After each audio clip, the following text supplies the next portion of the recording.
I Good. can't see you. You can't see me. No. My camera is on. I Can you see see you. me? Scott, you can see me? Scott, can you see me? Scott, can you hear me?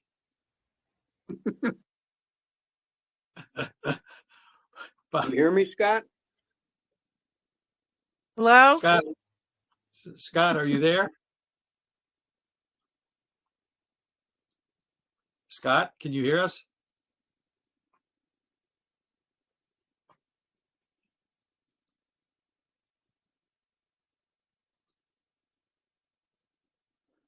Oh, let's see. How do I type? There's Okay, chat. All right, just a second. Oh, Scott left. Can you guys hear me? Yep. Yes, I I can. can hear you fine. Okay. Let's see if Scott reappears here.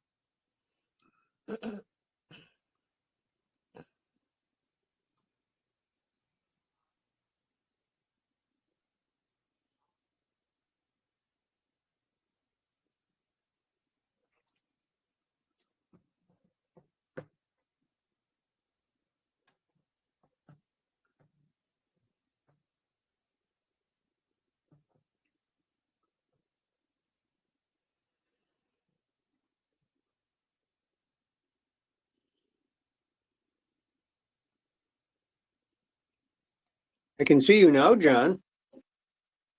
It's good. I can't see you. You have no video. Now, wait a minute. Now you can. Yes.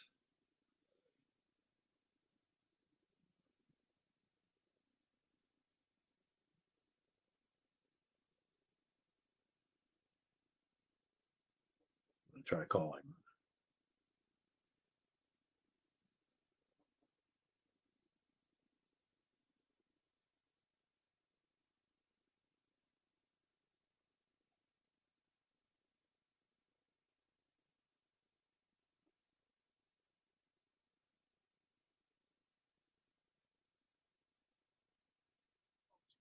Hi, we could see you. We couldn't hear you, and you apparently couldn't hear us. Okay, go ahead and we'll just wait a couple minutes and then see if you can make it. If not, we'll have to get started. You could keep working on it. Okay, thank you. Bye bye. Scott's having a little bit of computer trouble. I told him we give him a couple minutes. He's got to reboot his computer and get back on. Told him we could we'll spend just a couple minutes doing something else. Let's see.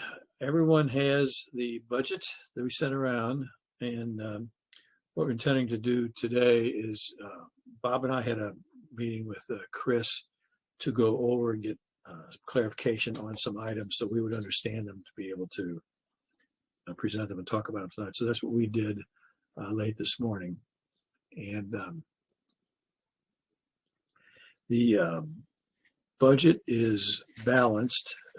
Chris was required by bylaws to produce a balanced budget, and so it is balanced.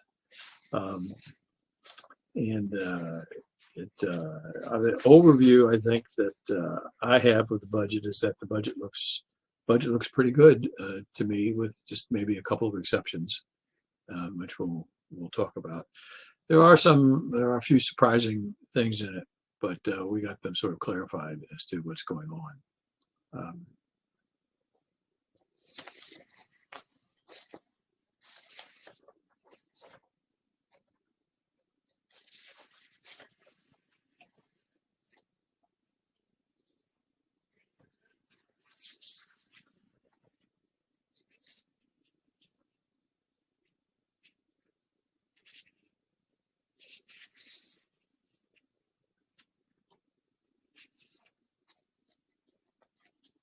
Jen, this is your first time doing a budget with us, and let me take you a little bit. Tell you what you're going to be seeing. If the first page that says budget recap on it is the summary of everything that's inside. If you go to the second and third page, which says second, third, I guess, and fourth page, say fiscal year 2024 notes up in the top left-hand corner. Yep. That gives some detail about, still in some broad ways about some of the things for categories of both expenses and income. On the first page are basically expenditure items, rather after the offsets. The offsets include a school choice of money coming in this year is $765,092. And there's a special education circuit breaker money coming in. I'm sorry, which is a zero for this year. There's money comes into the library at about $20,000. The next section is on warrant articles, and there are a couple for the school, and then you can see there's a bunch of them for the general government. We'll go through each of those. Section 5 is the municipal solid waste enterprise fund, the sewer enterprise fund, and the ambulance enterprise fund versus operating fund. On the next page is some of the income items. At the top of the second page, starting with Chapter 70 for Granby, going down to Veterans Benefits, is income that we get from the state. The second section, Section 8, is That was on for a minute. I don't think you could hear. Do Now we it's take on. Do we take that as an aye vote, or we take that as I'm not having any part of that this year? Yeah.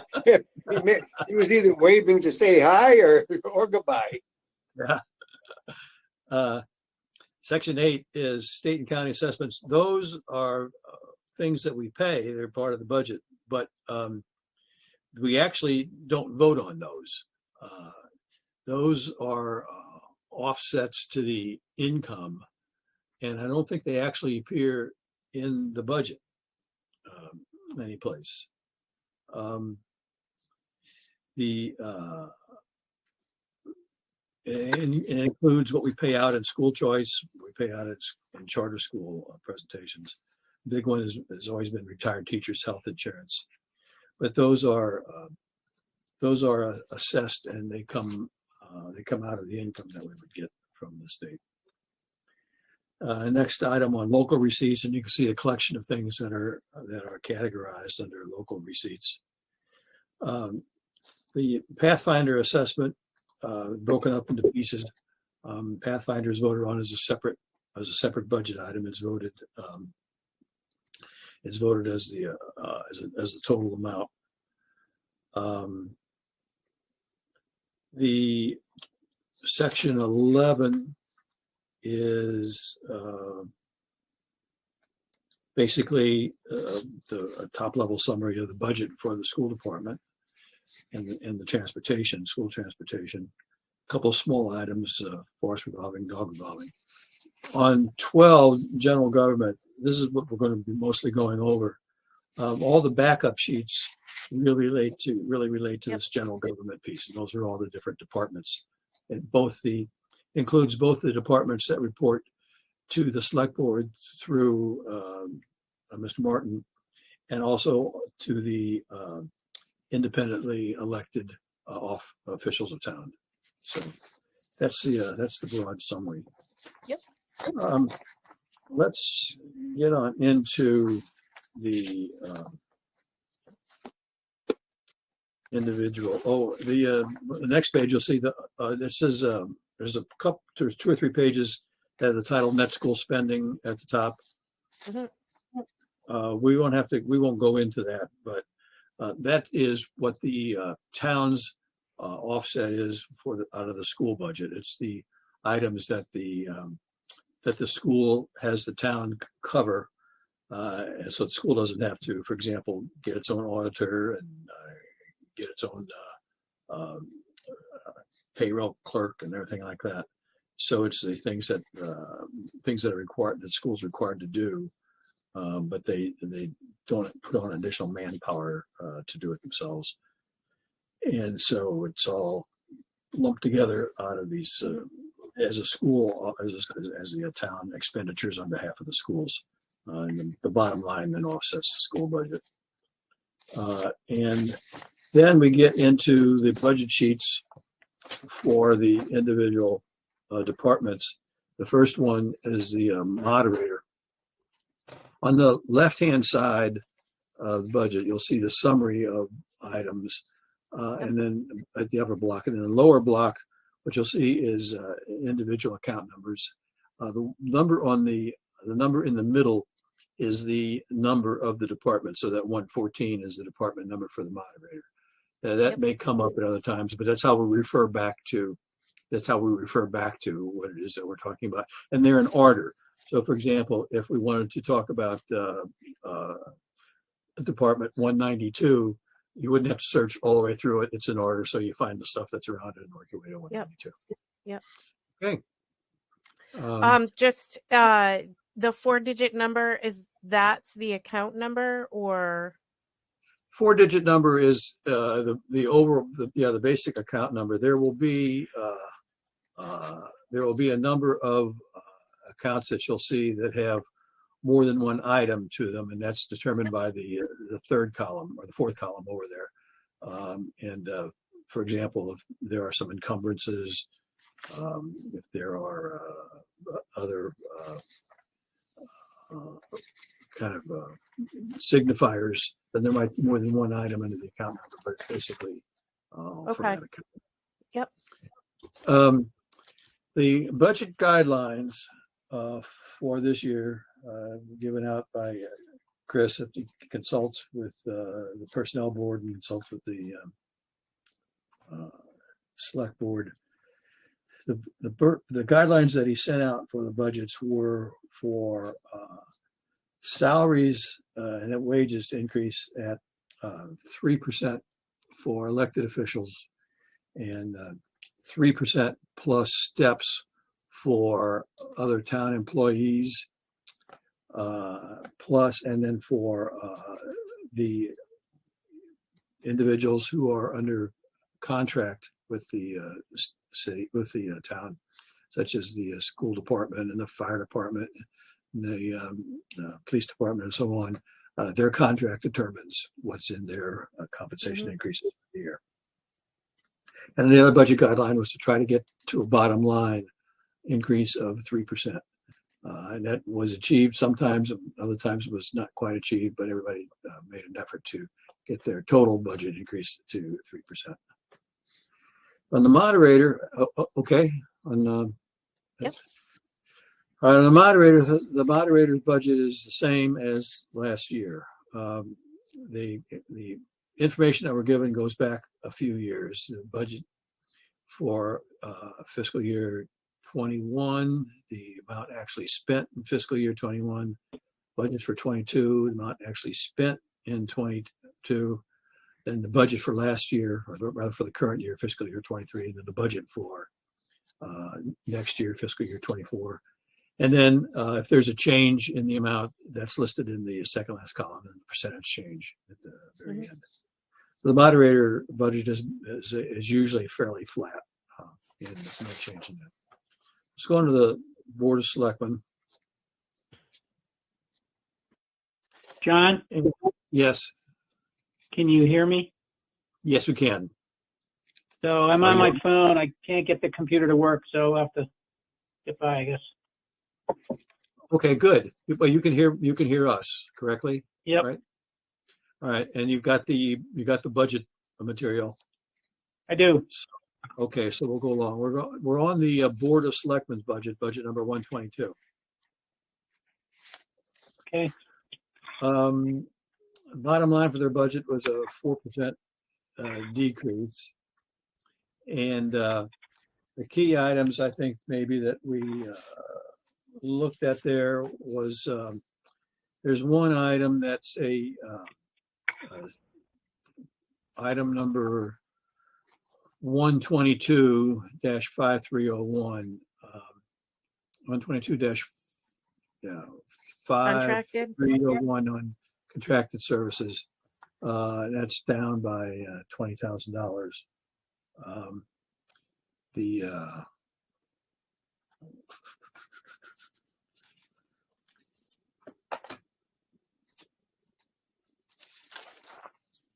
look at the budgets.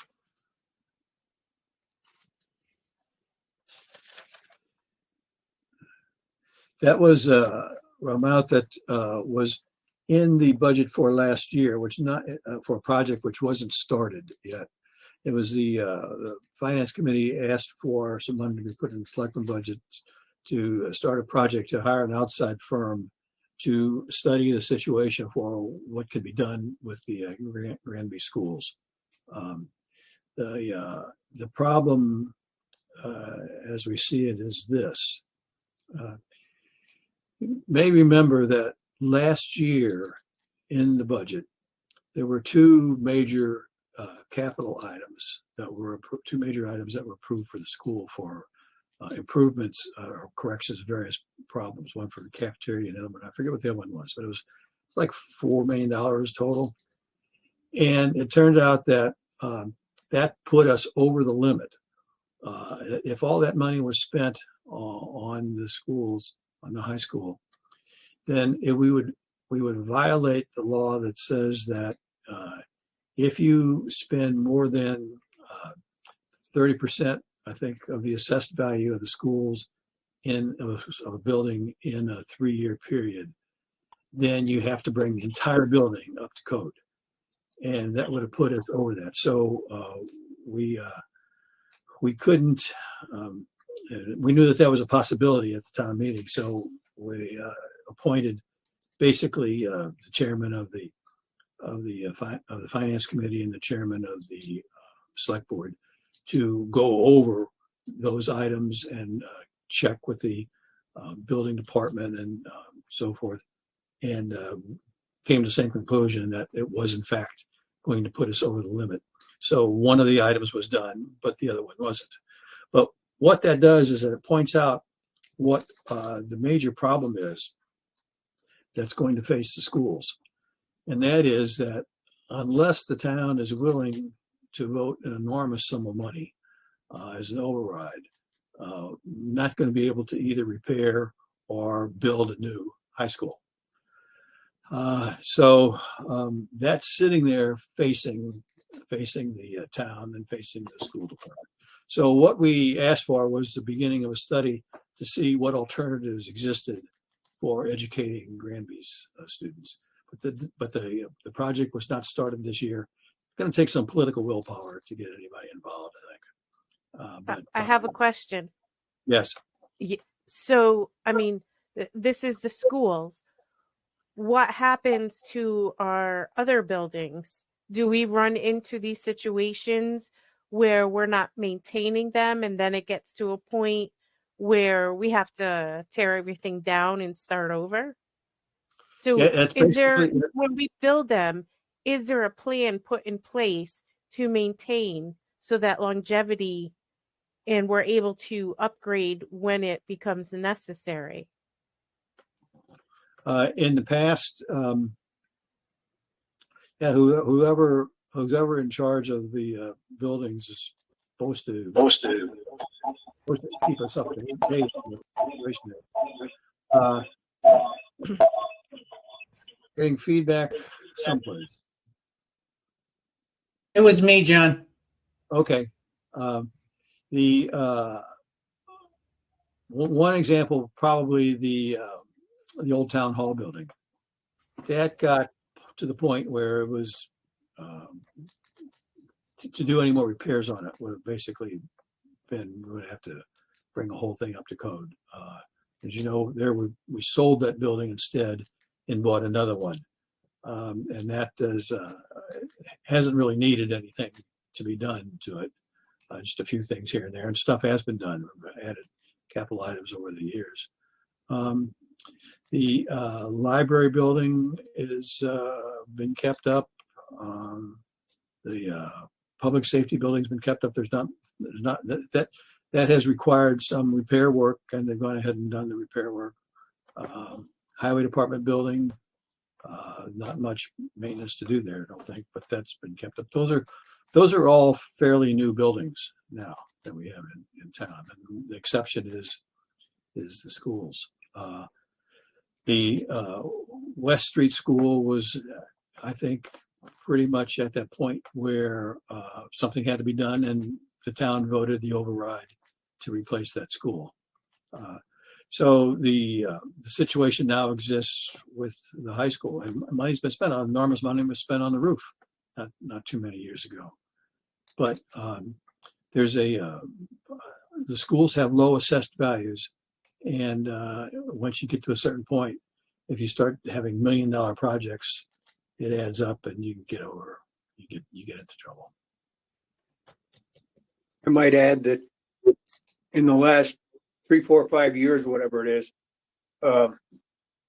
the public buildings budget has been bumped up pretty heavily, and we have better management of it, and with a better staff, so that they're more, I think they're interested in trying to keep the buildings in good shape rather than just emptying the wastebaskets every day. Yeah, it's become, my opinion is that has clearly become part of the consciousness of the leadership in town, that they have to be prepared to bring items to town meeting if repairs are needed, so that the buildings. Well, the reason why I say this is not just with the schools.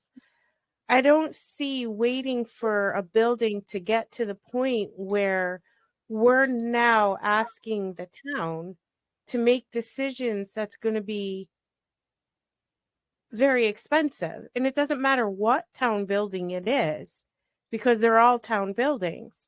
We should be, my opinion is we should be putting aside funds if we know in 50 years we're going to need a new roof. We should be putting aside a little bit each year to maintain these properties for capital improvement. You have to have maintenance. Not only that, it goes beyond maintenance of buildings. It goes to replacing capital equipment, and it goes to preparing for our emergencies. And that's why, ideally, we've kind of had a rough thinking that we ought to have probably 5 to 10% of the budget amount in stabilization funds. And basically what that means is that you should be putting about that much money into stabilization funds every year and taking that much money out for all the stuff. The only formal study that was done was a few years ago. We did a formal study on the capital equipment in town outside of the schools, and we came to the same conclusion there, because we projected out 15, 20 years of what the capital needs were going to be. And the big problem there for town, the biggest problem is the roads. We get about $200,000 a year recently from the state for repair of roads, but we should be spending, according to the study, just to do what you want to do, we should be spending $800,000 to $1 million a year on road repair, and we don't do it. So the problem is that with a small town in particular, I mean, roads a big problem for everybody, but the competition for funds is intense, and almost nobody wants to be preparing for 15 years in the future when there are enormous projects that they feel should be done right now.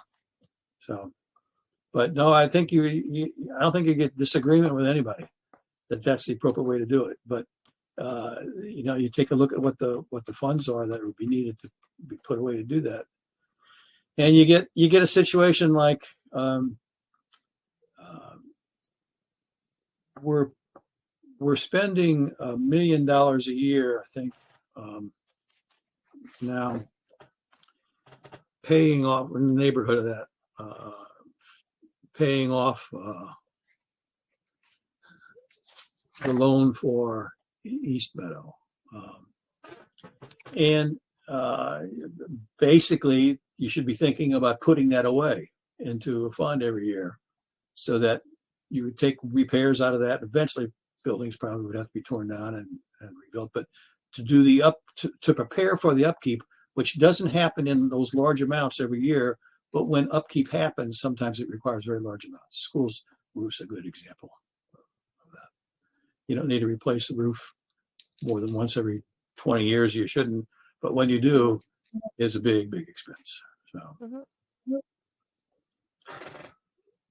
welcome to the Finance Committee. Your check is blank but signed. It will be gladly accepted. So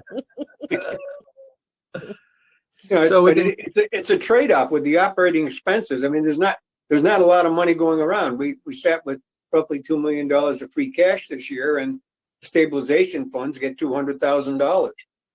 And the capital expenditures are probably about equal to what they are every single year. So you could probably say that the free cash is sufficient to fund them, but there's not much left over to take care of buildings.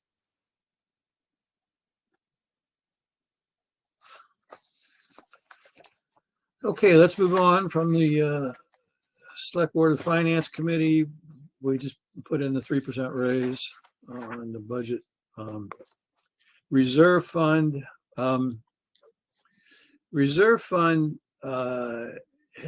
has a big decrease in it, and that's because last year when we came around time for the annual meeting, the fire department and fire department ambulance department thought that they wanted to they might want to add personnel, and because they had a feeling that something wasn't happening that should be happening. But what we said was that we didn't want to increase the budget until there was some kind of formal study done that would determine exactly what the situation was for manpower that was needed and the way to operate the department.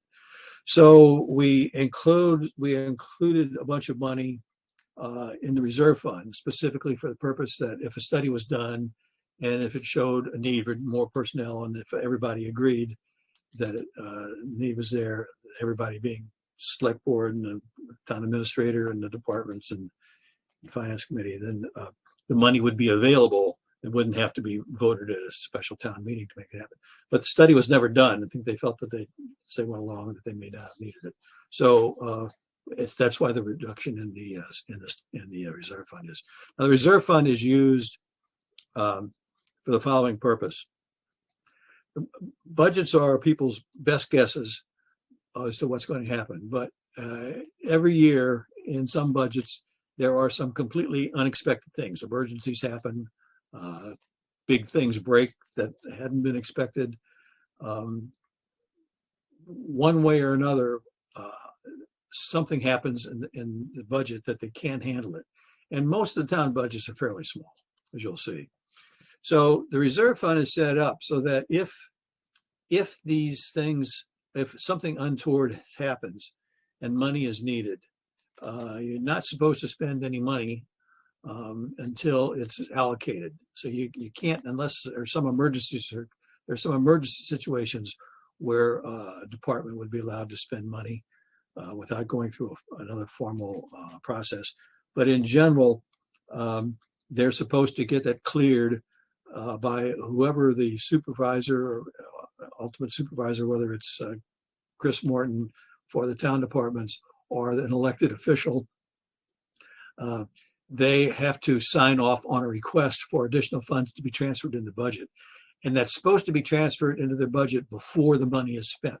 So they make a request before they actually spend money. It goes to the finance committee. Finance committee considers it. If it's within the tolerances that we have set up, which is usually, the past has been $20,000 or so max, $20,000 to $30,000 max, particularly before the end of the year. And then the finance committee would take a vote as to whether to transfer the funds to the department. So that's what the reserve fund is for. And this 130,000 is about an amount that's been there in quite a few years in the past. So it's being put back at that level. John, my recollection of the extra money that went in there last year, that when we were dealing with the ambulance budget, or the ambulance and fire budget, actually, that's the sum. The extra amount that went in was the sum of money that we didn't approve in changing their staffing. We approved some changing by adding one person, but the difference between that one person and what they had asked for is the sum that went into the reserve fund. Okay. Next budget is the computer system, Department 133. If you look at the very last figure, there's a $20,000 reduction in the budget from last year, and that's because this is on the servers we have. There are 3 servers. They're all now been serviced recently. As a matter of fact, Chris is going to take one out of use and move it over to the other 2. So that's why the big reduction is in that budget. Everything else looks good. It's a simple budget. The town accountant budget, bottom line increase of 1%. Looks good. The audit budget, the audit was budgeted as being the same as last year for cost. That has been working out fine for us. There's no indication that they would need more. If something happens in the audit, then I suspect that there will request for additional money, but that hasn't happened in a long time. The Board of Assessors budget is with the 3% increase total.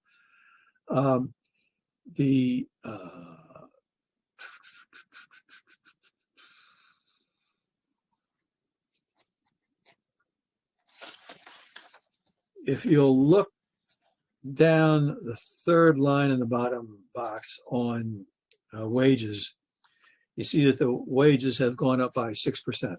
That's because of what the guideline is, a 3% raise plus increases plus the step increases. So it's a situation where I think there's only one person in the department qualifies for a step increase.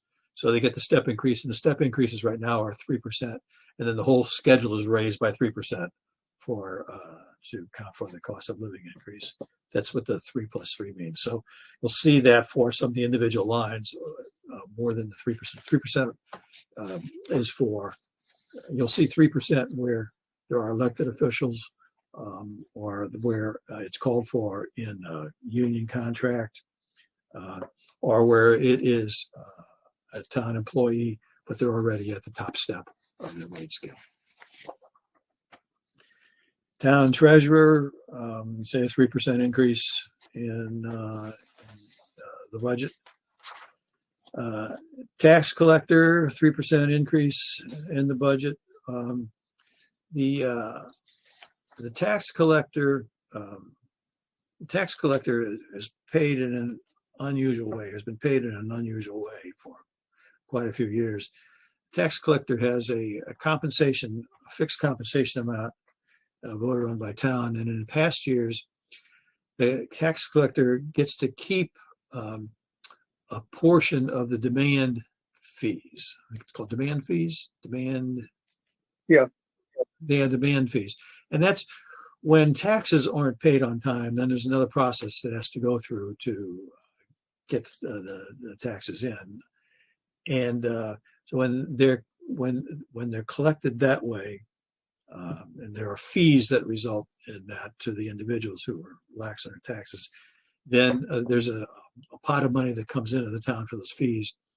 And in past years, and including in this year, those fees are split between the tax collector and the town.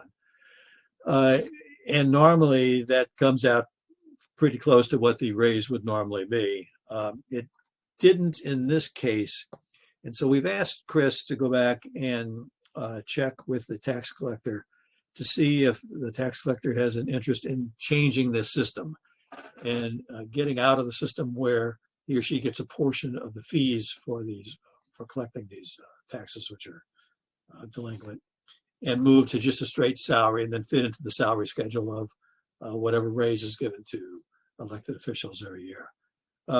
When you get into a situation where, like we're in now, where over the last number of years the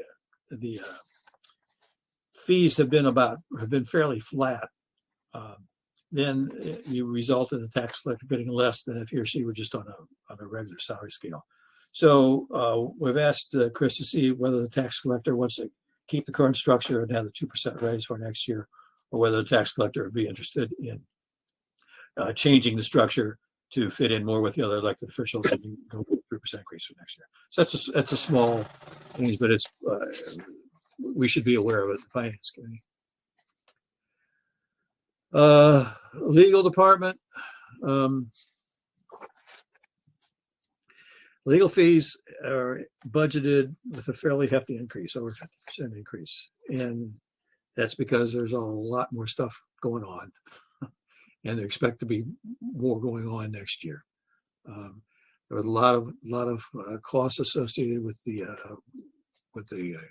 gun and rifle club, and so that is it, usually Chris is on top of this and budgets this fairly wisely. So we'll go with his estimate that is really what we should be counting on for next year. Now, another piece here. You may not know this. There are a number of ways where the town gets free cash. A number of items that go into the calculation of free cash every year. But one of the things is this: if a department does not spend everything in its budget, if it was over budgeted, if something happened, they just didn't spend the money. At the end of the year, there are really two options. One is that a number of times, in a number of cases, there will have been expenditures which have been made or committed to, but the bill hasn't come in, and so no money is formally left because no money was formally asked for with an invoice. And if the department knows that that's happened, then they notify Chris in this case, and then the money can be encumbered to cover that bill when it comes in. It used to be years ago that the town would just let money can be encumbered without an actual bill and roll over into the following fiscal year. So if a department didn't spend everything this year, we just roll over into the following year. That was cut out a few years ago as money has gotten much, much tighter and there are more and more requests for funds. The decision was made not to just allow money to be rolled over. So, but whenever there is money that's not spent in a year and it's not encumbered, then it goes into, it's returned to the town formally, and then it becomes part of the items that become free cash for the following year. Free cash is determined at the end of the fiscal year. And it's because of all these things that you project are going to happen, and whether it's income that you thought you're going to get, and there was either more or less than that income, that'll go into free cash, positive, negative, and then on the departments, if they overspent or underspent, that difference will go into free cash also, and is calculated by the state. That money is, as of the end of the fiscal year, June 30th, it's usually calculated by the state February, March or so of the following calendar year, and then the towns are notified. And so that's where free cash comes from. John, let me comment just one thing. Yeah. It isn't up to the state when it gets certified. It's up to when the town accountant sends the proper documentation in the state. They could do that in August if they had the books totally closed out. I see. Okay, that's right. Then we know right away. You could, and if you can get all your paperwork in, I think you could probably ask for them to try to expedite it too, I imagine. Is that right? Okay, but for our process, this is what usually happens is that it gets turned in probably, I don't know when, end of the year, end of the calendar year or so. And I'd say it's probably around the end of the calendar year, but I don't know but exactly. we don't need to have a town meeting to appropriate any to set the tax rate. So there isn't any real reason to do it. And then traditionally, what's happened is that money that comes in is certified, usually, as I said, in the late winter, early spring. There have oftentimes been special town meetings in the springtime. Most years we've got a special town meeting. And at a special town meeting, there are different warrant articles that are proposed. Sometimes capital equipment is purchased. Sometimes as repairs are made. Things come up during the year that require funds. So it's sort of like a supplemental budget is passed in the springtime for our departments to take care of that. So we've run pretty much with a two budget cycle, a formal budget for the annual town meeting, and then supplementary. You can think of it as a supplementary budget in the springtime that in the past has always allocated all the money or put the money into stabilization funds at that time. And when we finish everything, we'll see what's happened with the free cash for this year. And I think I sent everybody a copy that I got from Chris of the free cash certification for this year. I think you all got a copy of that a month or so ago. Right. Chris is keeping out a sum of money to bring up as an article at the special town meeting, which will be held in June, along with the second half of the regular town meeting for the repair of the playground. Yeah, that's an example of things that happen at the Springtown meeting to take care of items in the current fiscal year. Jen should hear that if she gets back here. Okay. I heard that. I don't know what happened. My computer just shut off. Oh, okay. Well, there will in fact be a special town meeting that will take place during the second session of the annual town meeting on June 5th. And that is for repair of the playground. And Yep. what Chris is doing is he's holding back a portion of the money that we have in free cash so that it can be allocated at that town meeting, and it will then go into this current fiscal year. That's the other big difference about things that happen in the budget at the annual town meeting and things that happen at a special town meeting. Mm-hmm. If you want to spend money in the current fiscal year, the way to do that is to have it allocated at a special town meeting. But the free cash, you have your choice of if you want to spend in the current fiscal year, you can have a special town meeting and allocate money to spend in the current fiscal year. Or you can just use it as part of your funding mechanisms for your next fiscal year. And that's where most of the money is being spent this year, is allocated for next fiscal year. So that's the legal department. Personnel board, basically been a flat budget. All the time doesn't have anything to spend. Town clerk budget. Town clerk budget is up. Is up for part-time wages. And that's because there's going to be a primary election next March.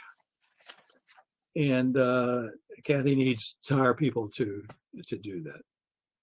So there's always any year in which there's anything more than our normal spring ballot. Kathy has to account for the personnel and the equipment and any other supplies that she needs in order to run the election. So the budget goes up and down depending upon whether we have more than just a regular election. Board of Registrars, basically flat, a little bit of a negative budget. We asked Chris about this. He said that Kathy said that she can run the elections with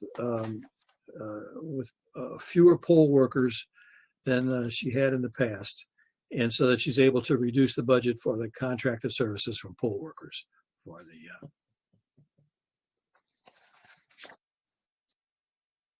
elections. Board of Appeals, the flat budget.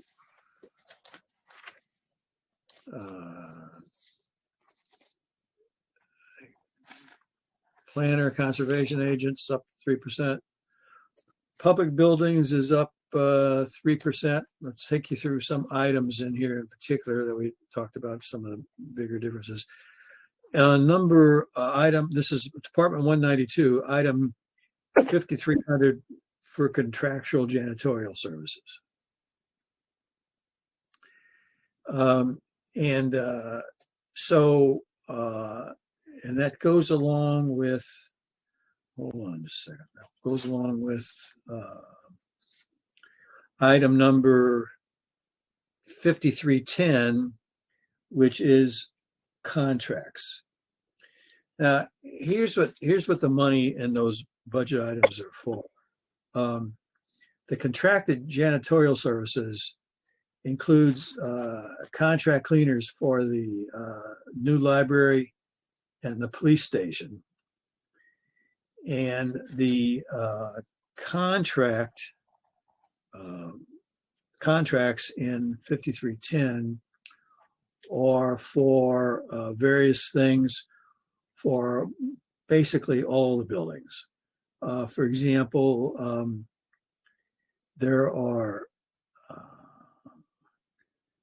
there's boiler maintenance scheduled next year for the for the library, police, the town hall, by the police safety complex.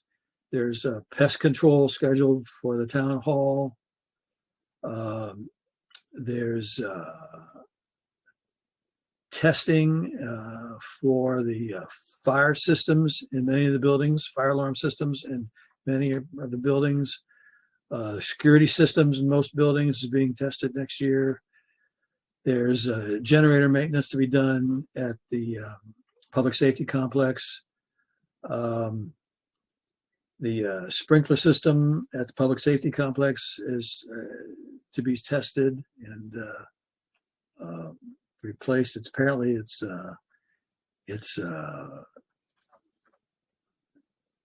needs something through a regular expiration point of some of the equipment. And so what this contract though is reflects what they expect the cost to be to do all those sorts of services. Other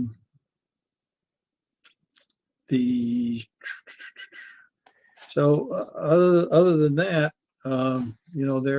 they're within their budget. So it's basically a very good budget. As like Bob has said, they've taken great pains over the last 3, 4, 5 years to try to get this budget to basically be a budget that reflects what they expect the needs to be, and been able to estimate that, I think, fairly well for the most part. And again, there'll be unexpected things that will happen, but we haven't seen things that are just out of line anymore. So, public building utilities.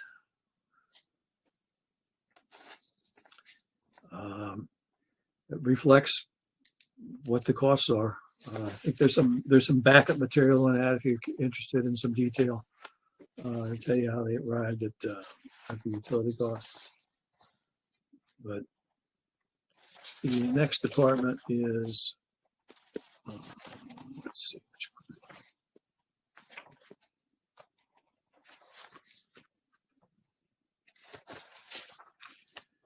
Gasoline.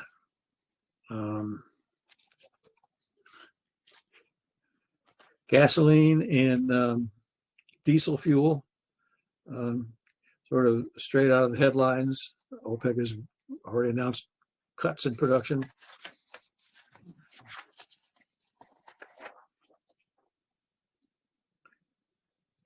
Communications reflects the actual expected bills. Let me pause here for a minute and go over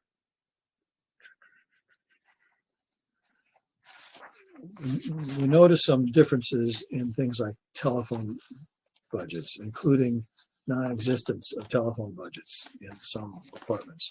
So we asked the question, how do we handle phones for all the departments?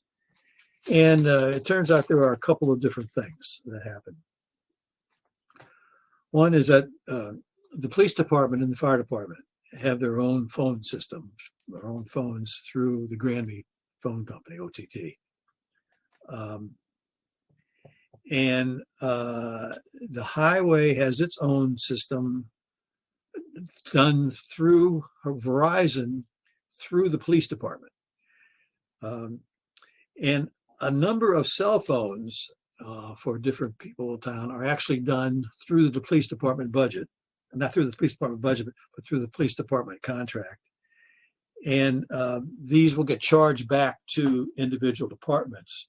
But the whole operation really funnels through the police department and the fire department. Just about the whole operation funnels through the fire department. So they've got the big contracts, and then there are some things that are funneled out to the other departments. So every department isn't responsible for its own budget. For the town hall and departments, there's a budget for phones that Chris has for other town employees. So it's a mixed system. It shows up as in the dispatch section of the police department, dispatch section budget.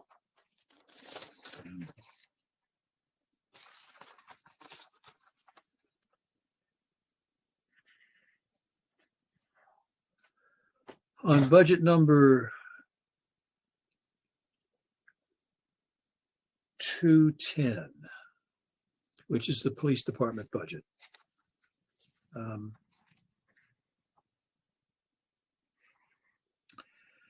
The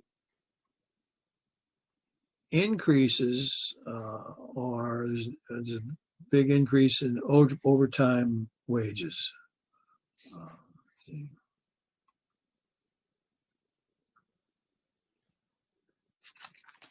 And there's some interesting things here that we first, I think, heard about last year. There was a law called let's see, I think it was the Police Reform Act, and had a number of things in it. But one of them was, and I think we had some conversations about this last year because of the effect last year on the budget.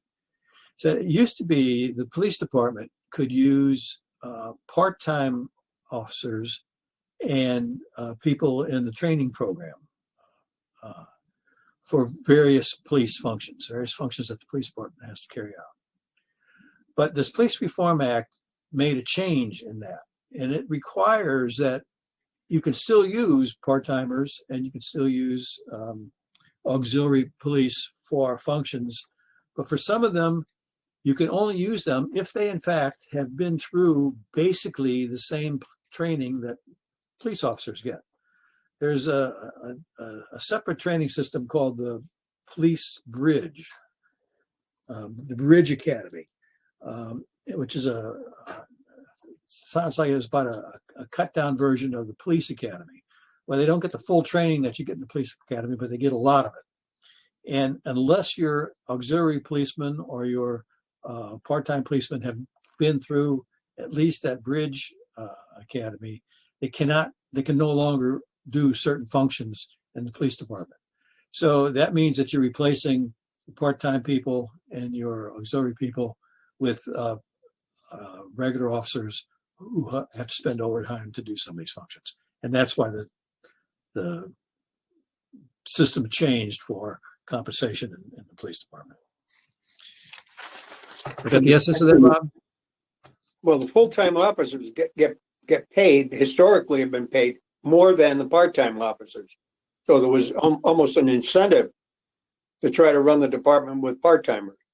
But now the incentive was taken away because everybody's got to be trained, and you're not going to get people who work part-time if they can get a full-time job someplace. Yeah, that's the, I'd say it's the sort of the further result of having a law passed is that now, if you in fact train your people, send them through these academies, then they're fully trained or almost fully trained police officers. Like Bob said, why would they want to work part-time for town A or town G when they can get a full-time job because they're a trained police officer with virtually any other community around? So it's you're between a rock and a hard place, but the end result is you're basically winding up using regular police officers for things that you used to do. And it's probably, in fact, still cheaper to use a regular police officer than it is to send a lot of people through training, lose them, send a lot of more people through training, lose them. So it's one of the things. One of the things. One thing that I brought up, John, and I'm not still a little confused about it. I asked Chris whether there was any allowance in these numbers for a new police contract. And he said no, which would make me think that the budget is, that any increase that's here is based upon staffing changes, and that there's going to be a need later on for an increase or a sum of an appropriation equal to whatever the contract gives out in the way of an increase. Yeah, so we need a source of funding for that. It would have to come out of stabilization funds, I imagine, if we have everything else. Like that, yeah. Yeah. Or maybe I misinterpreted his answer, or he misinterpreted my question. Yeah. Yeah.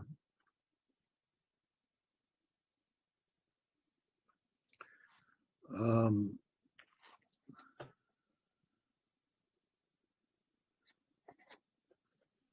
me see.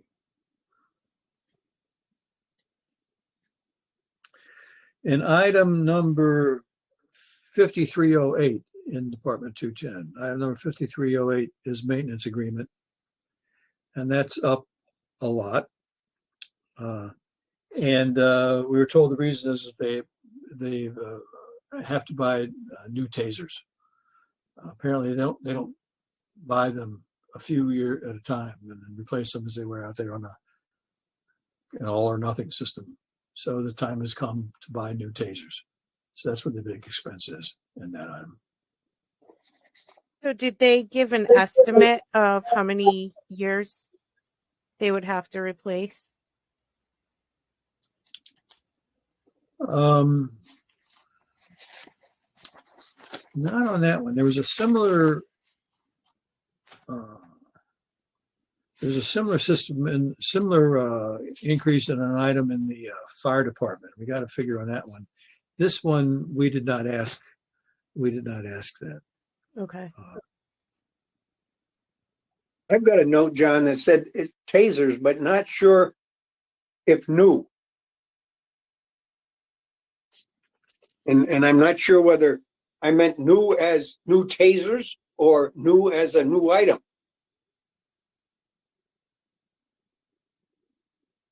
There's a separate line at near the bottom for tasers. So, This is a maintenance agreement. right. Yeah, I think probably the taser. You know, I think now that I'm thinking about it, I think you're right, Bob. This is a maintenance agreement item. It's not the purchase of the new tasers. The purchase of the new stuff is in the fire department that we were talking about. This, I think, is maintenance for tasers. And again, we didn't spend very much time on details of that I recall. I don't think Chris really knew the answer as to how come all of a sudden out of the blue we need a maintenance agreement. Let me go back and double check on that one.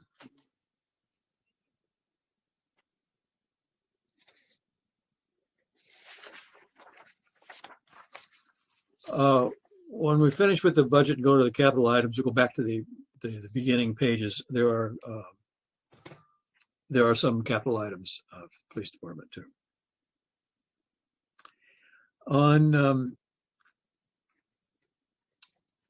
On dispatch, You can see the telephone budget is in dispatch. That's near the bottom, 5342. And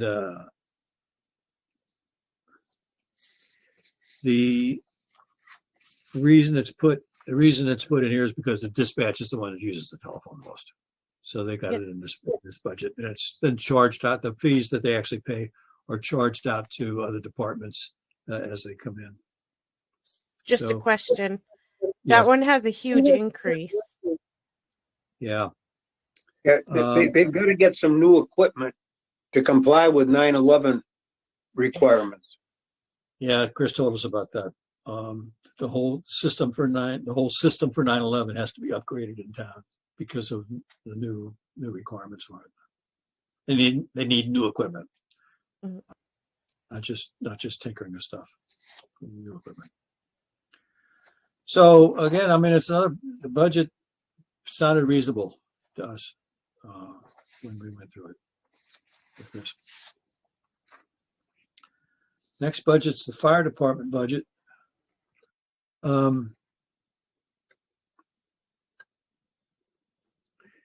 There are a couple of items. Item number 5240. Repair and maintenance of radios and pagers. And you can see that budget is up by $4,000.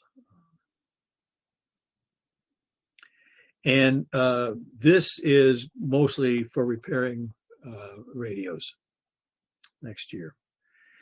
If you look down closer to the bottom of the page, item number 5804, there's a $2,000 item in there for pagers, which wasn't in there at all for anything last year.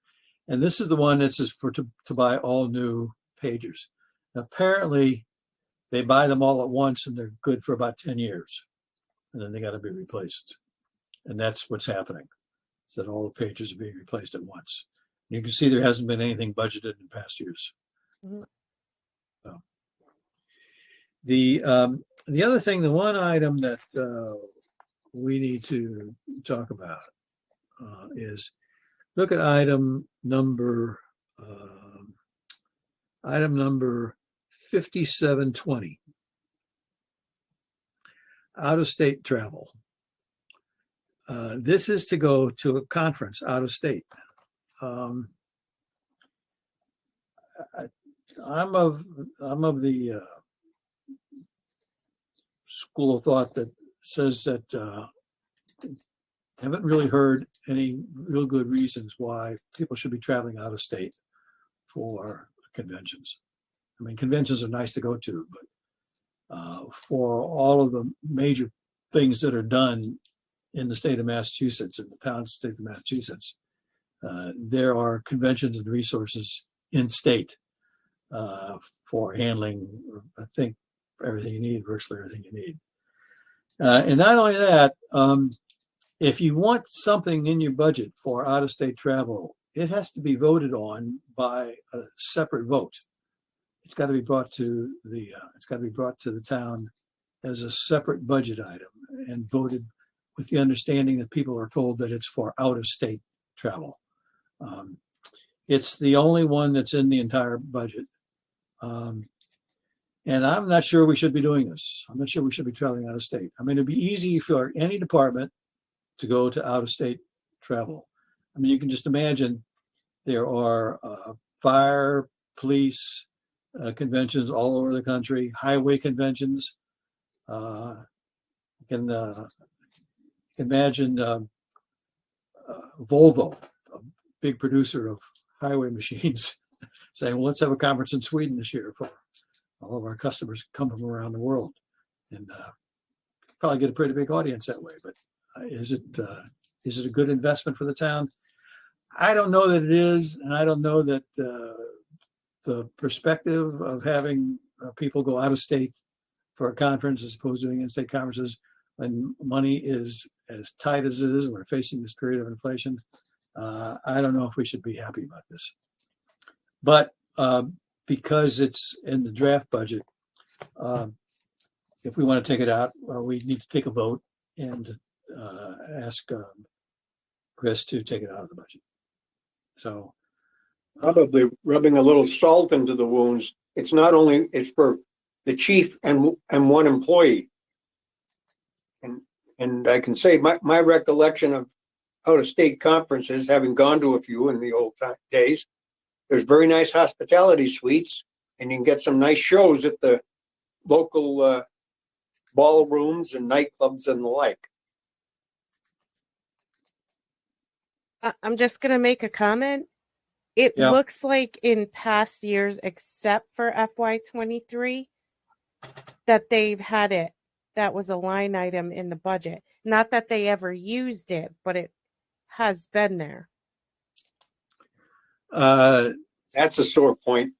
That's a sore point, and it has to do with some other things that have happened in town. So maybe we won't cover that in this meeting. But it has. Money has not been spent. The first one that's there, that conference was canceled, so it wasn't used because there wasn't a conference. That was, I guess, the first year of COVID or whatnot. Mhm. So remember now, the other thing is this, the budget that goes to the town meeting is finance committee's budget, but any individual in town and any employee in town can offer to amend any budget.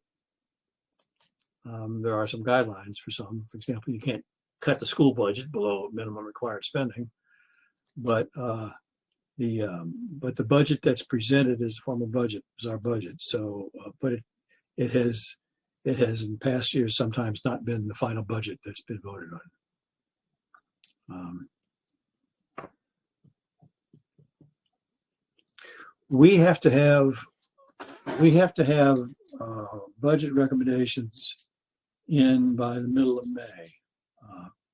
The annual booklet that the budget goes in and we put it in our write-up will be distributed before the June meeting. And so we've got until the middle of May. So we don't have to take any votes on anything tonight. But I want you to know that that's one of the items which I think we should take a look on because of the visibility of it. So those are the questions that Bob and I had on the fire department budget. Fire department budget is, as you know, closely aligned with the ambulance budget. And so if want to, we can go to the next page, budget number 225, Department 225, which is the ambulance department.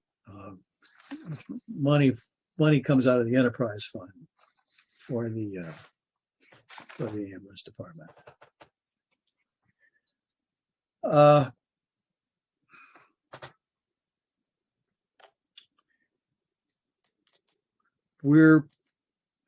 Efforts have been made in past years to try to figure out as close as can be what the split of time is between the personnel who are both in the ambulance budget and in the fire department budget.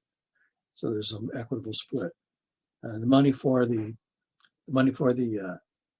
ambulance department basically comes out of the ambulance fund. Money for the fire department basically comes out of town funds. It's getting close because we do not have a robust amount of ambulance receipts. So we're pretty close to whether or not the ambulance fund can actually cover the ambulance department anymore. And if it's not covered here, then money gets budgeted. It'd be salary and wage money. It would be budgeted in the fire department rather than the ambulance department. But everybody should be aware of that. That as these expenses grow, once again, the question that's going to have to get asked is that should we be in the ambulance business or should we just contract with an outside ambulance service. So it's not a question for this year, but it's going to have to be watched. It could be a question coming up in future years. I want everybody to be aware of that. You're awfully nice, John. Huh? You're awfully nice. Well, when you say the money comes out of the ambulance fund, but the receipts come in, and when there aren't enough receipts, they change the percentages paid by the fire department and shift the expense to the fire department. That's right, because it's the same people. It's the same people. And even though we need more ambulance personnel, even though the receipts aren't growing, which sort of seems to be the opposite of the way it should be. Yeah.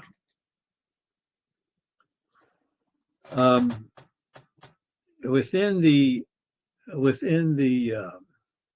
budget itself, if you look at item number 5120, those are per diem wages, and they're up a lot. And remember, we increased the personnel department by 1, but they're up a lot.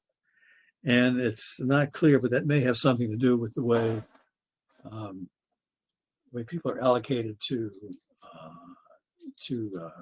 be on call for the ambulance. Apparently, there's a system where some people are on call on duty 24 hours at a time, and some 12 hours on, 12 hours off. And it varies. It's not the same for everybody. It varies through the department. So it's a complicated system, but the end result is that we have per diem wages that have gone up pretty high. Let me comment on that a little bit. I intend to go back and look at my notes from a year ago. Hopefully I still have them. But when the budget came in for the ambulance department, they were looking to hire 3 paramedics so that they could, because they had a problem having to hire in people under the per diem wage account. We came to the conclusion that we would agree to a budget that had 1 new person, and with proper staffing of that person, they could cover all their nights, and they wouldn't need to have anywhere near the same amount of money going into per diem wages. So somehow or other, they hired a person, and their per diem wage account has to go up by 25% or whatever the number is. And to me, that's somebody's doing something that's contrary to what it is that was our intention a year ago.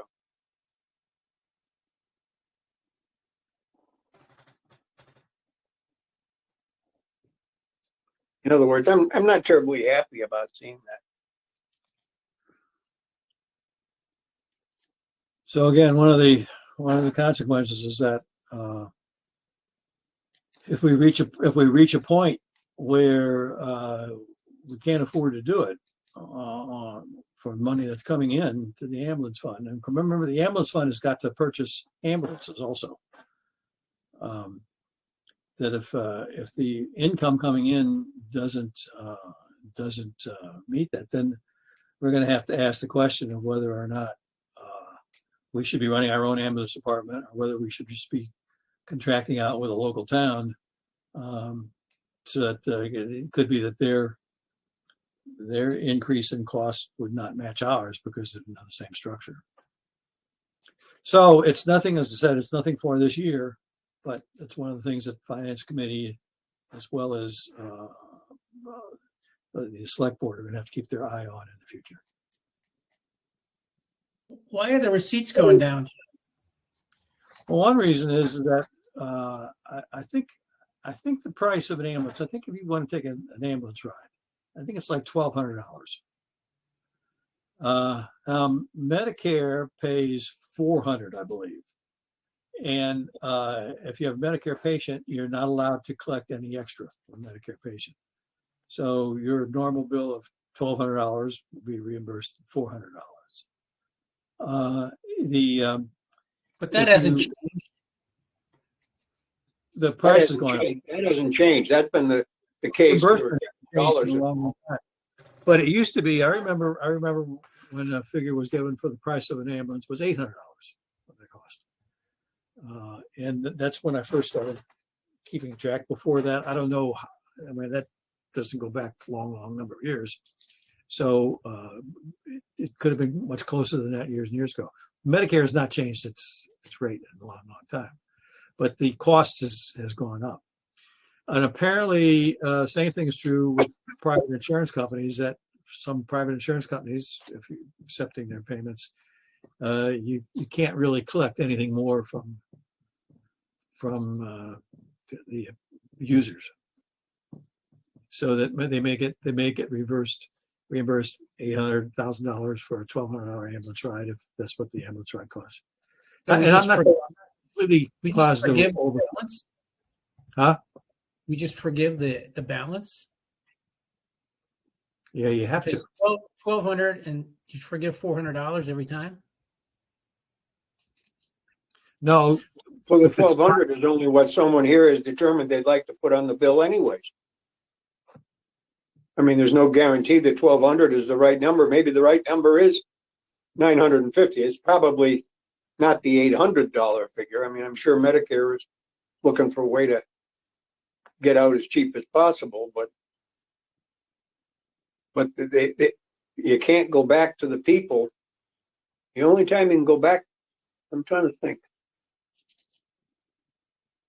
There is a way you can go back to the people, but it may be people that pay themselves rather than those covered by insurance or Medicare. But there is a process by which owing amount can be waived by the Board of Selectmen. we've never delved into the details. No. What costs are, what the real costs are, what amounts are charged, what payment rates are, because there's never been a need for it. It's worked. An estimate was made, and we've always had money that comes into the fund that has been able to pay the ambulance department and has been able to build up a surplus to basically buy a new ambulance every 10 years. So why don't we just, without asking all the details, why don't we just ask what the differences are? Why is it going down? I'm not sure that what Chris said was that it was going down, Not sure it's going down. but it sure isn't going up, Yeah. which So is the contrary to the fact you need more staffing to take care of the increased demand, and then the revenue was flat or only increasing a little bit. That doesn't make any sense. I mean, it may be the way it is. but Wasn't there something about using paramedics instead of EMTs? I mean, that's an additional cost. Yeah. But that's when we budgeted one more paramedic a year ago, that was to eliminate EMTs. Now the EMTs are wiped off the chart now. But the question is, if we got rid of a $25,000 cost with a $45,000 or $50,000 paramedic, how come? I mean, how come the per diem wage goes up? Which is people we hire in from the outside to fill the staffing needs at a paramedic level.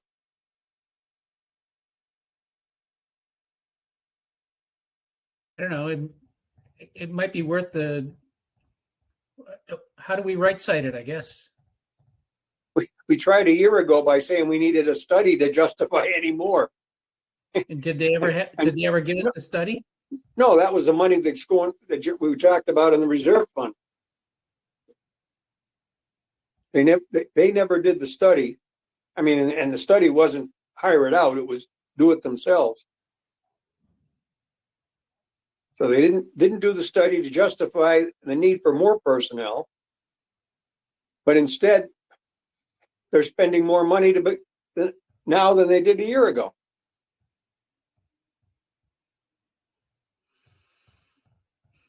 One of the problems a year ago was that there wasn't any paramedic scheduled on the night shift. So they were always bringing in the people from the outside.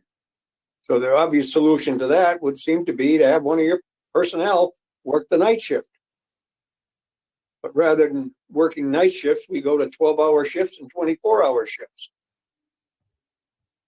So you can, they have some nice cots and mattresses in the station.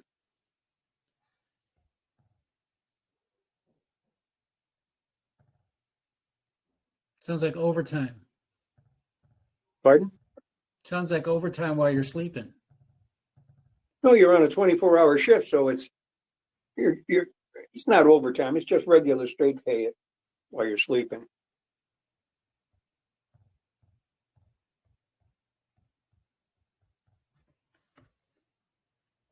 At any rate, like I said, it's not a problem for this coming fiscal year. But It is for me for this coming fiscal year. I'm very, very unhappy to see a $45,000 increase in per diem wages.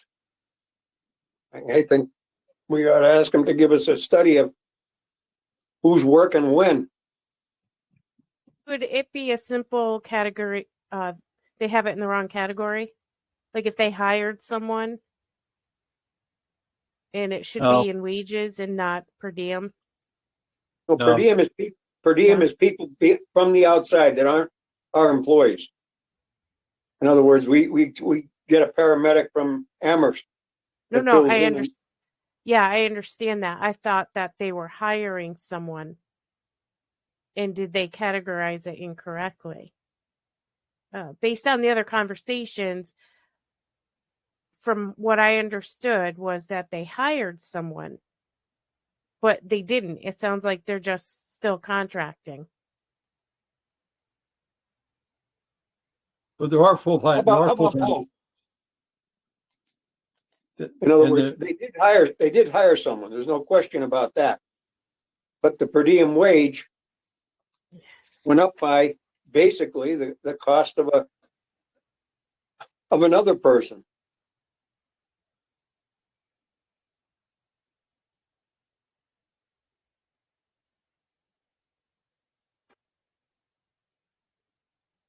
You see, it's very difficult to look at these numbers and tell anything because when they hire a paramedic, what's the number? 30% is ambulance fund and 70% is fire, John? Yeah, I forget. I think it's that sort of a number. So when you look at any one of these accounts, it's very difficult to figure out what they did because it's only reflecting a portion of the cost in this budget.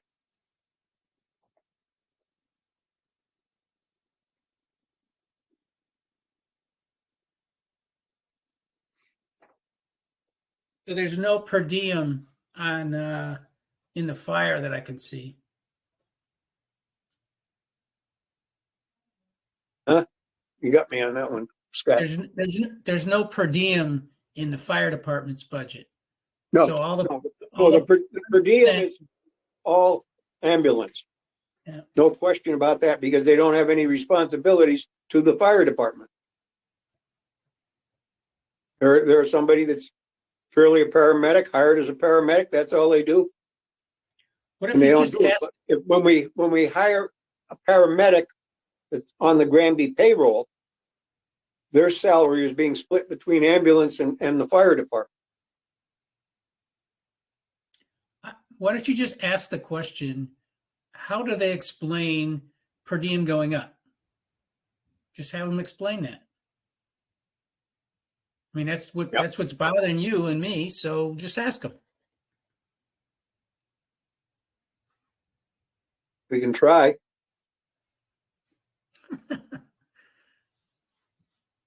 Well, I sort of did ask the question today and didn't get an answer that indicated anything other than, yep, that's right. That's what they're doing. But Chris had nothing as to the rationale or the logic behind the need for that. What's the solution? I guess is it always going to be like that, or is this just a temporary bump? Or I mean, I don't know. I will throw in this. There is talk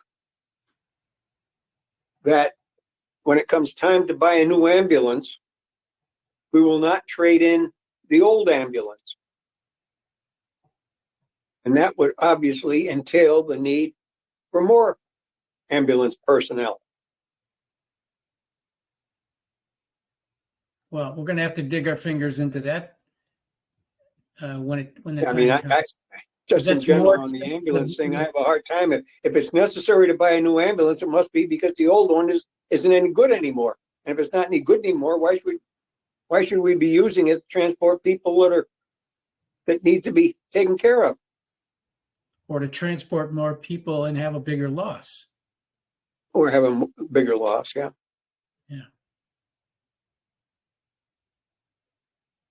Yeah, you have to, first of all, set the point that we only need one ambulance. And we can only afford one ambulance. If we have to go beyond that, we shouldn't be in the ambulance business. We're a small town.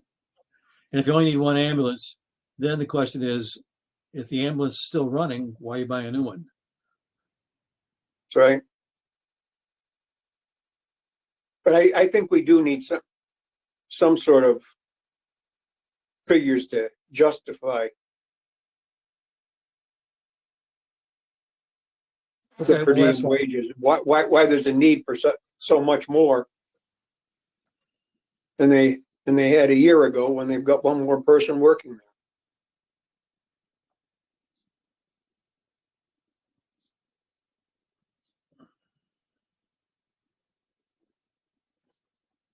And if they're on round the clock, it's not like they had more calls because the cost is the same, whether he's in the firehouse or whether he's in the ambulance.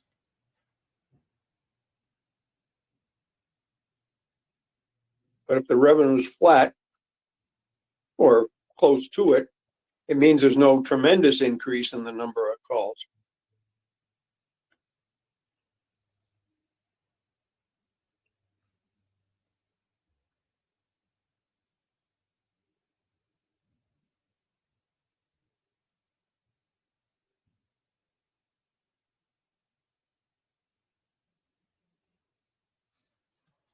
Okay, what we really want to know, it sounds like, is what was the work structure 2 years ago? What's the work structure this year? And what's the work structure next year? If it's the same work structure that calls for this increase. And is the work structure changing again between this year and next year? And we added another person for this year. And when we added another person for this year, the budget for per diem wages went from 80,000 in 22 to 115,000 for this year in 23. So it went up by $35,000 between fiscal year 22 and fiscal year 23 that we're just in. And is somebody trying to tell us that the actual expenditures for fiscal year 23 are not going to be 115,000, going to be more like the 156,000? Are we overspending it by that much? I mean, what's going on? There's something in this year's budget for an additional person. Do they have that person? Do they expect to be able to run the budget for the 115,000 that was in the budget for this year? And if not, why not? What did they do to change things that they've gone beyond the extra person that seemed to be needed? And then what is being changed again that calls for an additional $41,000? That's more than the increase between 22 and 23. Those are the things I think then that we want to know. Now you're not being nice any longer. Well, You're being realistic. You're being realistic. I have to step out. okay. I have to leave. Are we I'll probably be gone like 15 minutes. We'll still be here. We'll still be Okay. All right. I'll be back. here. Okay.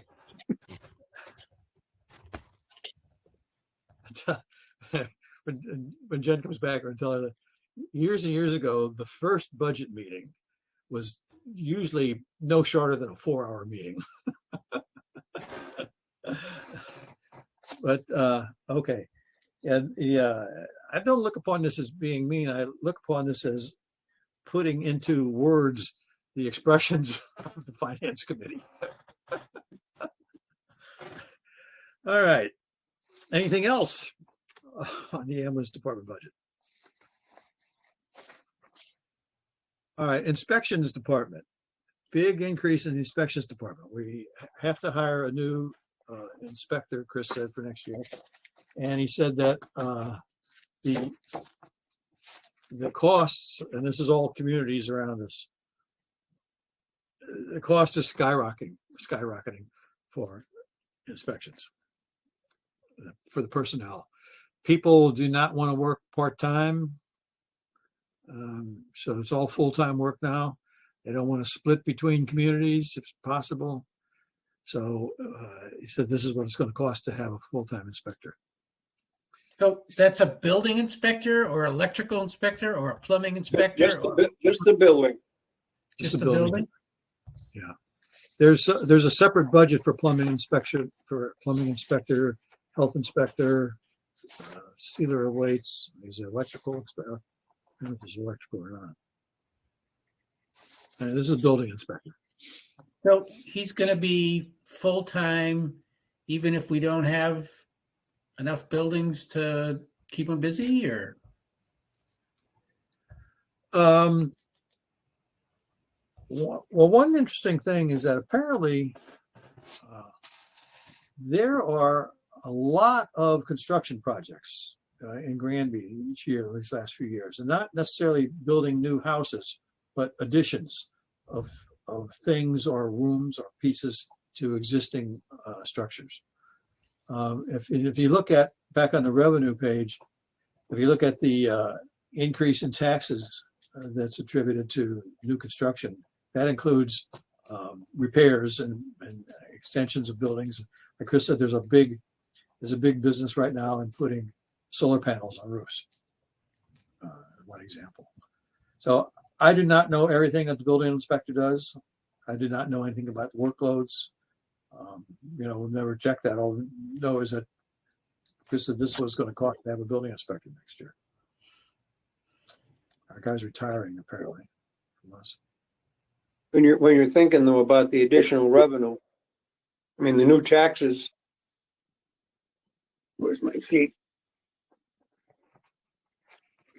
New growth. Increased the new growth taxes for next year going to produce $166,000 of tax revenue. And 30 of that is the additional cost of getting a building inspector at this wage over what it was a year ago. Oh. So it's not all profit.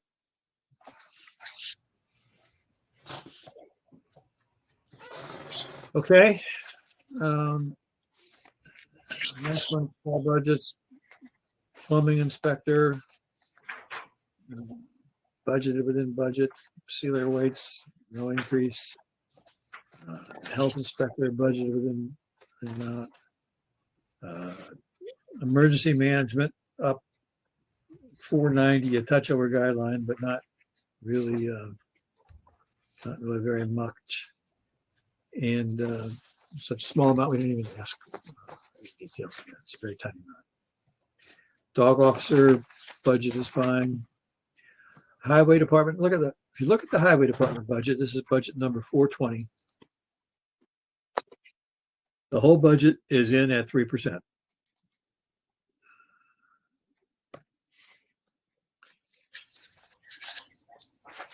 So, Scott, while you're looking at it, look at the salary line of the superintendent.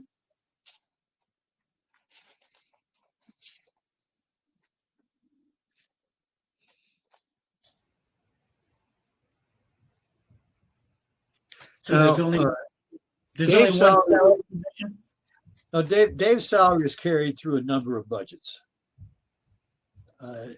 Dave's salary is not entirely. Is there anybody else in the highway department that's on salary? No. You know, Dave's budget is allocated into a number of different budgets. I know that I don't know if there's still some in buildings. I don't know if there's any in the buildings. There's Buildings. some is in the snow and ice control, I think, isn't it? I think some is in the snow and ice control. Some is in the sewer budget. I used to have a list of all different places. All I know is Yeah, he's in snow and ice for 11,000.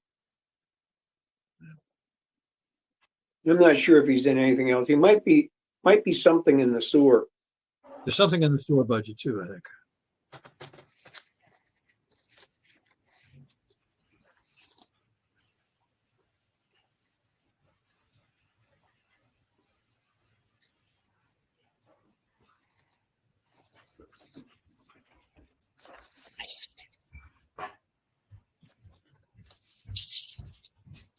So the salary that we see there is only part of his salary? Yeah, there's nothing in sewer, John. Does he do the well- inspection? Pardon? Does he do the inspections? No. Pretty sure he doesn't. I know for a long time we had South Hadley doing it. But in any event, Dave makes just a little over 100,000, and you know what his responsibilities are, and then you get building inspector at 100.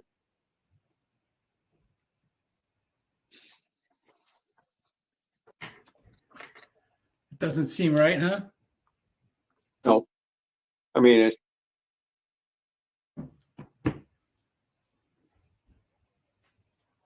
I think my comment to Chris was, does he know what the salary is? He won't be too happy if he.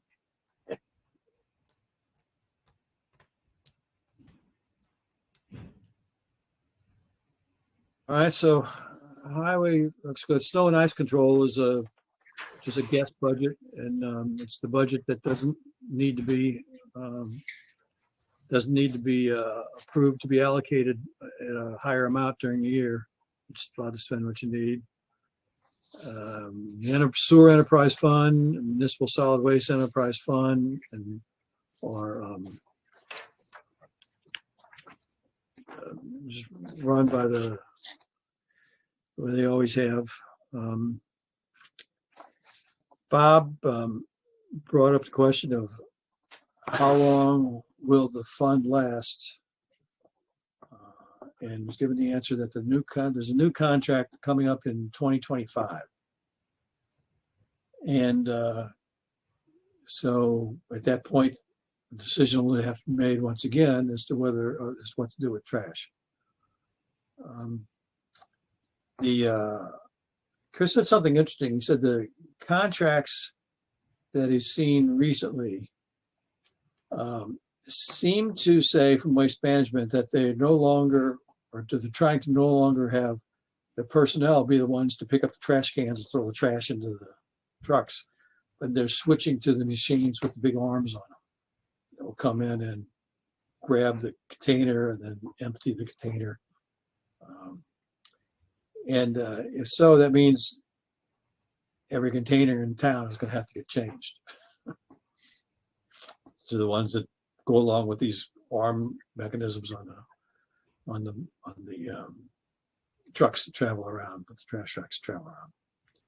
So 2 years, more fun and games on trash pickup. But the fund balance itself is getting down pretty low. In other words, we had a $300,000 or $400,000 kitty in there 2-3 years ago, but this past year it went down. It's down. If you look on that free cash thing where it says the undesignated balance or the retained earnings, it's down to like 240 or something like that. Coming down from 100,000 over the course of a year.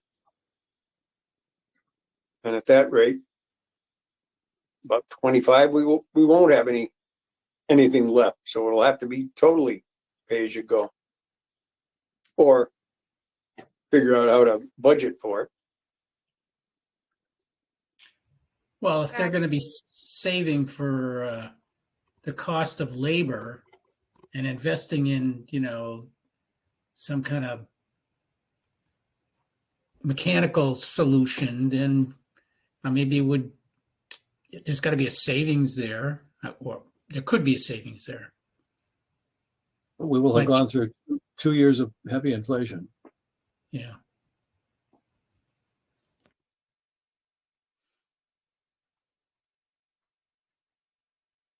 Guess we'll have to wait and see. Okay, anyway, I brought that up just so everybody be aware of it. It's another minor little challenge facing the town for its finances coming up in the near future. Sorry, Jen, if I cut you off there. I said I was just another point that the finance committee ought to be aware of is going to hit the town in a couple of years.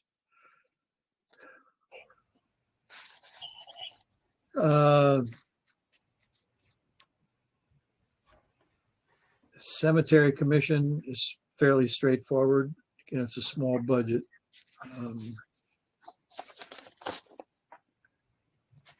Board of Health, it's an item we used to carry as a capital item. It's now been moved to the Board of Health budget. That's the Pioneer Valley Mosquito Control District. We've got to do this because we belong to this district. It's one of the requirements. Nursing services, it's a little tiny budget. Council on Aging, increases Council on Aging because they're going to be hiring a new full-time director. And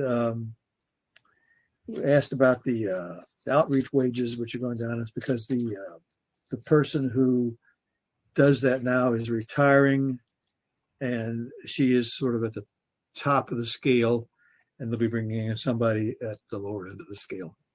So there's a savings there associated with that.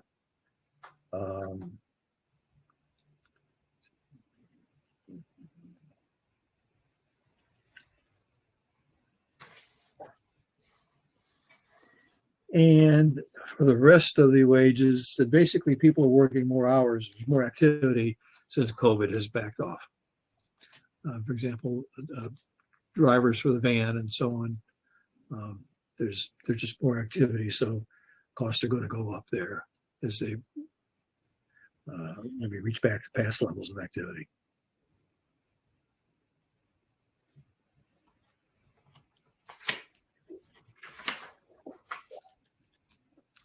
The veteran services budgeted with a small increase.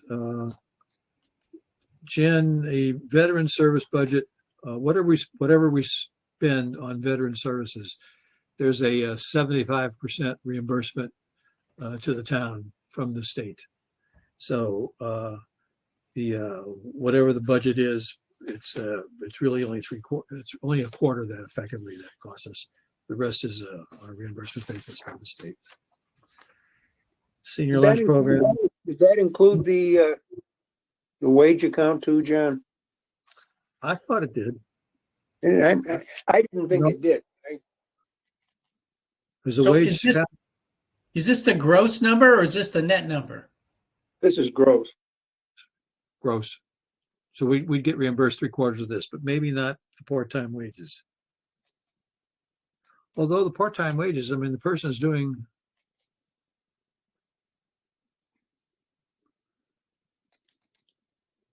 They're doing activity, aren't they, for the veteran services? But we can check, we can ask that if that's included. Well, the part-time wage is the director. Just, it's not a full-time job. Right.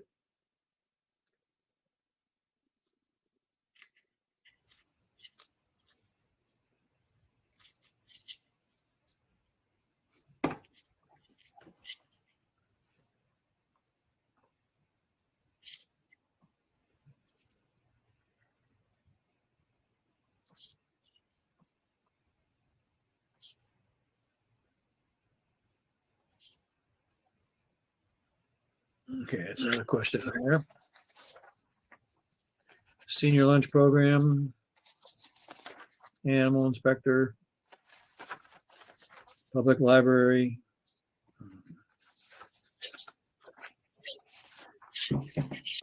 Historical commission.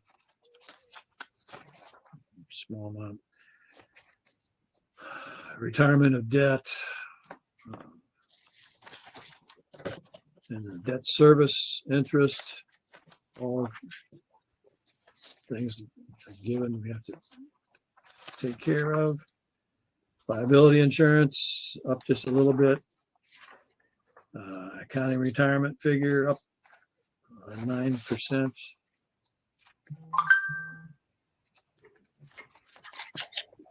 And then we switch back a few pages to a budget for workers' compensation. This is department number 912. It's up 20%. Bob asked a question on this. There's a first page there's a couple pages, or there's one page of backup material on this. So it looks basically like this. And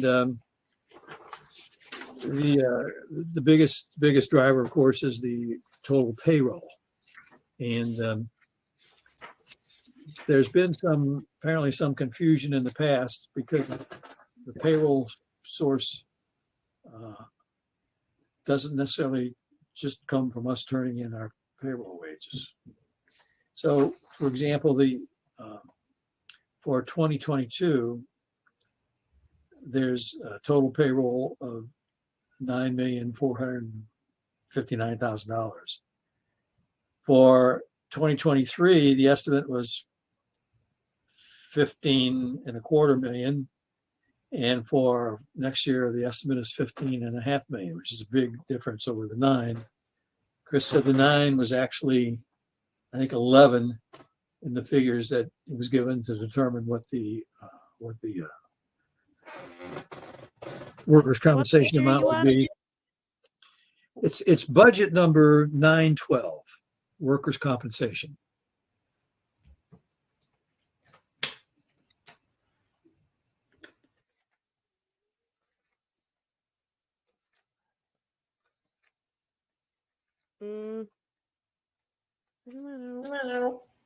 I don't see it.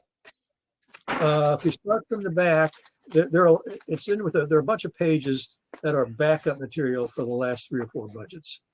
There's a workers' compensation, and then there's a backup page.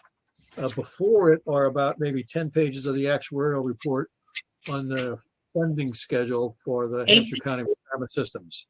All right, I found it. Yeah. Okay.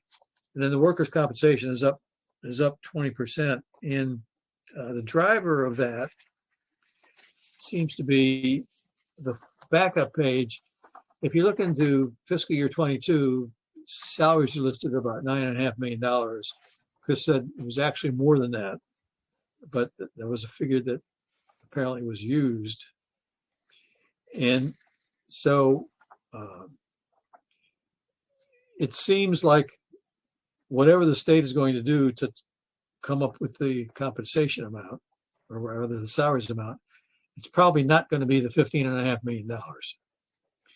But I don't think Chris had a way to estimate it any better than what our wages appear to be. So the upshot of it is that we're budgeting, because these are what we have as formal figures. We're budgeting, it's just going to be a 20% increase, a $26,000 increase. It may not, in fact, be anywhere near that much of an increase. We're still in the $140,000 range, $130,000, $150,000 range, but it may not be that big a percentage increase. If it's not, then again, this is another circumstance, another case where the excess budget money will flow into free cash in the following year. So it's really not much to worry about. But it's, again, one of the things that's not really entirely under our control as to what that's going to be. Hey, John. Yeah. I'm gonna have to leave at 8:30. I gotta take my wife somewhere. Okay. Let me see. There's not much else. Let's take a couple minutes and go through some of the capital equipment. The rest of it is just really kind of pro forma. Health insurance going up by about 11%. Go back to the first page of the notes, 2024 notes. It's the second page of the package, first page of the notes. It's capital items. So let me go through these quickly. Brush truck is actually an attachment that goes on the back of a pickup truck.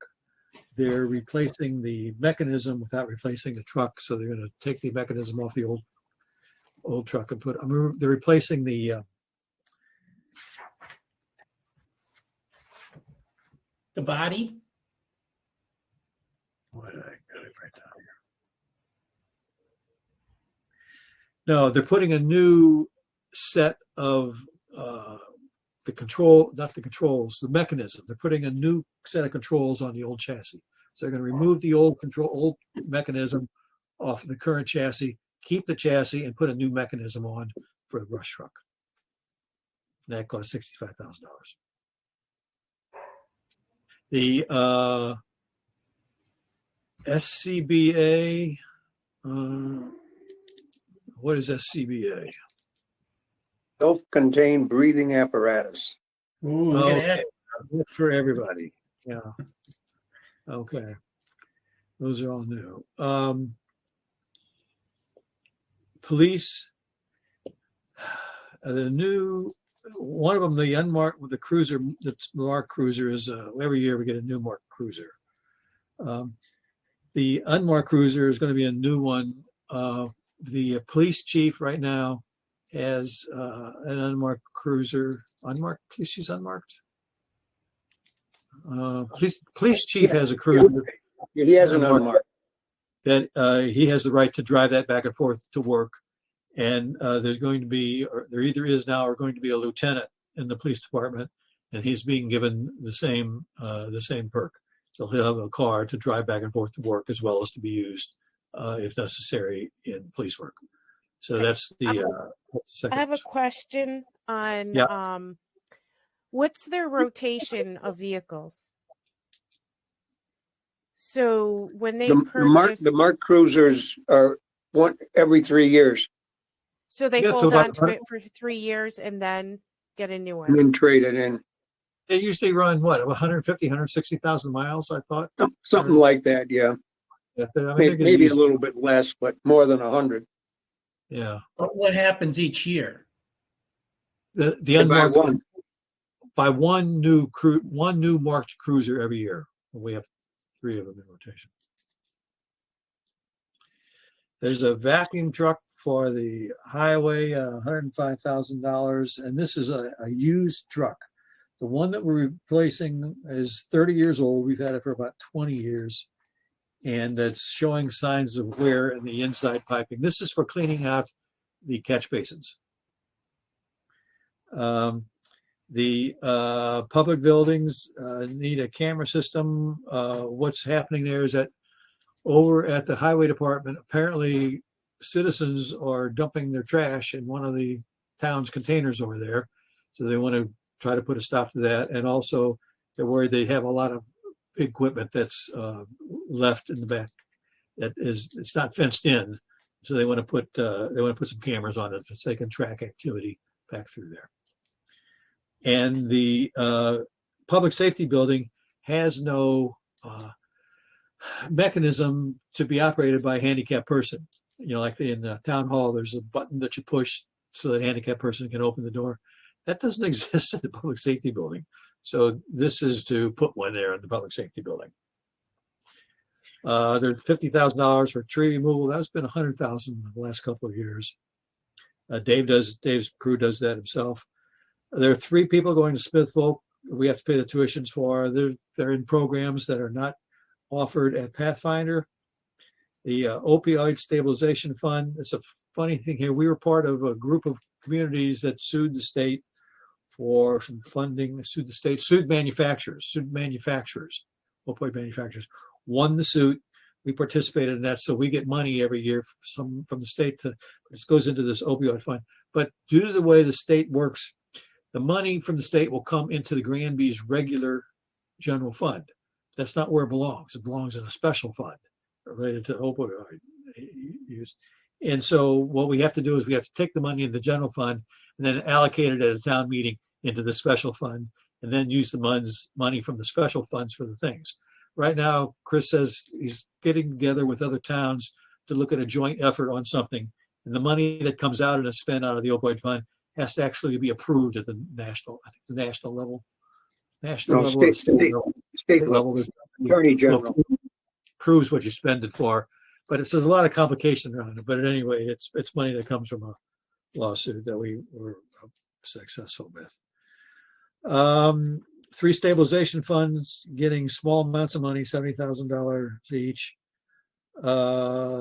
Chapter 90, we get a small increase, $273,000. That's for use on streets. Most of that is for contract work. Used to be, and I think it still is, for contract work for fixing the streets. And then there's few other things there. Notice that there's $1,678,724,000 of free cash used in the budget, and some a little bit higher up there in the capital school. This is almost all the funds from free cash. Chris is holding back a little bit to fix the playground. There'll be a special town meeting within the January 5th town meeting, and the town will vote then for funds to fix the playground. 600,000 free cash is going to the school budget. The school budget is being budgeted at the net required minimum spending plus $600,000, plus the 554,000 for retired teachers' health care, which all other system towns have as a charge against the required dental spending, and we can't because of the circumstances that gave rise to that. So, but the extra $600,000 in the school budget comes out of the free cash. And that gets us to the school budget. The last time that we looked at the school budget, budget was presented. They had built in a $600,000 that they thought that they